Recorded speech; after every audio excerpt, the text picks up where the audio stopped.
Silambam association of India அது வந்து இப்போ பார்த்தீங்கன்னா கோயம்புத்தூர்ல 6வது நேஷனல் லெவல் மேட்ச் வந்து நடத்திட்டு இருக்கோங்க.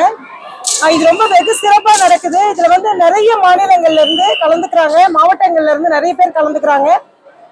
இதுல பாத்தீங்கன்னா தொடுமுறை, ஒற்றை கம்பு, இரட்டை கம்பு, வாள்வீச்சு எல்லாமே பசங்க வந்து சிறப்பா பண்ணிட்டு இருக்காங்க. மகளிர் அதிக அளவுல கலந்துட்டு இருக்காங்க. 1000க்கும் மேற்பட்ட குழந்தைகள் கலந்துட்டு காலையில இருந்து வெற்றி கோப்பையை வந்து வென்றுட்டு இருக்காங்க. நிறைய மாஸ்டர்ஸ் எஃபர்ட் போட்டு அவங்களுக்கு எல்லாமே நல்லபடியா பண்ணி கொடுத்துட்டு இருக்காங்க. சிறப்பா இருக்கு, நல்லா இருக்கு. ஆனா என்னன்னா குழந்தைகளுக்கு, பெண் குழந்தைகளுக்கு இது நிறைய இடத்துல ரீச் ஆகும் பொழுது தமிழக அரசு கிட்ட இருந்து இந்த சிலம்ப கலைக்கு வந்து நிச்சயமா ஒரு நல்ல வரவேற்பு வந்து எங்களுக்கு கொடுக்கணும். அவங்களுக்கான அடுத்த லெவல், அவங்க இன்டர்நேஷனல் லெவல் போறதுக்கு எல்லாத்துக்குமே நம்ம கவர்மெண்ட் வந்து ஸ்பான்சரா ஏதாவது குழந்தைங்களுக்கு பண்ணணும். ஏன்னா இது நம்முடைய பாரம்பரிய கலை, சிலம்ப கலை. இந்த கலையை வந்து நம்ம இன்னும் மேன்மேலும் கொண்டு போகணும். தற்காப்பு கலை இது. இது மட்டும் இல்லாம இந்த சிலம்ப கலை மூலமாக வந்து உடல் ஆரோக்கியமாகுது. சிலம்பம் சுற்றும் மாணவர்கள் வந்து கேன்சர் போன்ற நோய்களை கூட எதிர்த்து நிற்க முடியும்ன்றது வந்து இப்ப மருத்துவ ரீதியா நிரூபிக்கப்பட்டிருக்கு. இது ஆண்டாண்டு காலமாக நடத்திட்டு வரோம். இப்ப இது 6வது வருஷமா நடத்துறோம். இப்ப இந்த போட்டி வந்து சிறப்பான முறையில நடக்குதுன்னா அது முழுக்க முழுக்க இங்க இருக்க மாஸ்டர்ஸ் எஃபர்ட்டும் பேரண்ட்ஸ் ஸ்டூடெண்ட்ஸ் எஃபர்ட்ல தான் நடக்குது. இது அரசு வந்து ஒரு சப்போர்ட்டா இந்த கலைக்கு இருந்து இந்த போட்டிகள்ல வெற்றி பெறும் மாணவர்கள் அடுத்த கட்டத்துக்கு போறதுக்கு தமிழக அரசு நிச்சயமா உதவி செய்யணும்னு நாங்க கேட்டுக்கிறோம். நன்றி, வணக்கம். அனைவருக்கும் வணக்கம். இன்று கோயம்புத்தூர்ல வந்து சிலம்பம் அசோசியேஷன் ஆஃப் இந்தியா தலைமையில வந்து நேஷனல் தேசிய அளவிலான சாம்பியன்ஷிப் போட்டி நடைபெற இருக்கிறது. காலையிலிருந்து ஒரு 8 மணியிலிருந்து மாலை சாயந்தரம் ஒரு 6 மணி வரைக்கும் நல்ல சீரும் சிறப்புமாக நடைபெற்று கொண்டிருக்கிறது.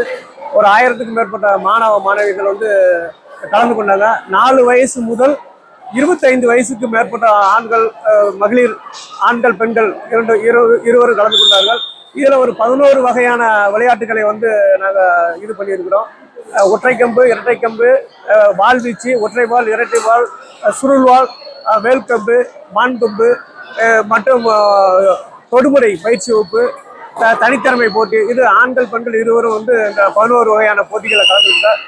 இந்த Silambam association of India president வந்து முகமது அன்சாரி சார் வந்து அவங்க தலைமையில தான் அந்த அசோசியேஷன் வந்து நம்ம ஃபாலோ பண்ணிட்டு இருக்கோம். இதுக்கு ஜெனரல் செக்ரட்டரியாக வந்து நம்ம Silambam association of general secretary Thiyagu Nagarajan அவங்க தலைமையில நம்ம அந்த தேசிய அளவிலான போட்டி நடைபெற்று கொண்டு இருக்கிறது. இதில் வந்து என்ன அப்படின்னா, இந்த விளையாட்டை வந்து சிலம்ப விளையாட்டை வந்து தமிழக அரசு வந்து நமக்கு வந்து ரொம்ப முன்முறமாக இந்த கலைகளுக்கு வந்து ரொம்ப முக்கியத்துவம் கொடுத்துருக்குறாங்க. நம்ம ஐயா மு.க. ஸ்டாலின் அவர்கள், நம்ம உதயநிதி ஐயா ஸ்டாலின் அவர்கள் வந்து விளையாட்டுத்துறைக்கு வந்து ரொம்ப முக்கியத்துவம் கொடுத்துருக்குறாங்க. அது இந்த கலைக்கு மென்மேலும் வந்து எங்களுக்கு வந்து சப்போர்ட் பண்ணணும், இந்த படிக்கக்கூடிய மாணவ மாணவிகளுக்கு வந்து சப்போர்ட் பண்ணணும் அப்படின்னு எங்களை நான் அவங்க இருகரம் குப்பி அவங்கள வேண்டி நான் விரும்புகிறேன். அதுபோக இந்த கலைகள் மூலியமா என்ன அப்படின்னு பயன்கள் அப்படின்னா, பெண்களுக்கு ஒரு மனதைரியத்தை உண்டு பண்ணக்கூடிய கலை இது. ஒரு முக்கியமா சொல்லப்போனா பெண்கள் வந்து ஒரு அச்சமின்றி வந்து உலகம் எங்கும் வந்து பயணிக்கக்கூடியது. அதனால அந்த கலைகள் பெண்கள் வந்து நிறைய பேர் வந்து கலந்து ஆர்வமாக பண்ணிட்டு இருக்கிறாங்க. இது நிறைய மாவட்டங்கள்ல இருந்து மாஸ்டர்ஸ்கள், மாணவர்கள் வந்து நம்ம இந்த இதில் வந்து பார்ட்டிசிபேஷன் பண்ணியிருக்கிறாங்க. இது இந்த கலை வந்து இதை கரெக்டாக வந்து நாங்கள் மென்மேலும் இன்னும் சீரும் சிறப்பாக நடைபெற்று கொண்டு நாங்கள் தொடர்ந்து பணியாற்றுவோம் என்று கேட்டு விரும்பி கேட்டுக்கிறேன். நன்றி, வணக்கம்.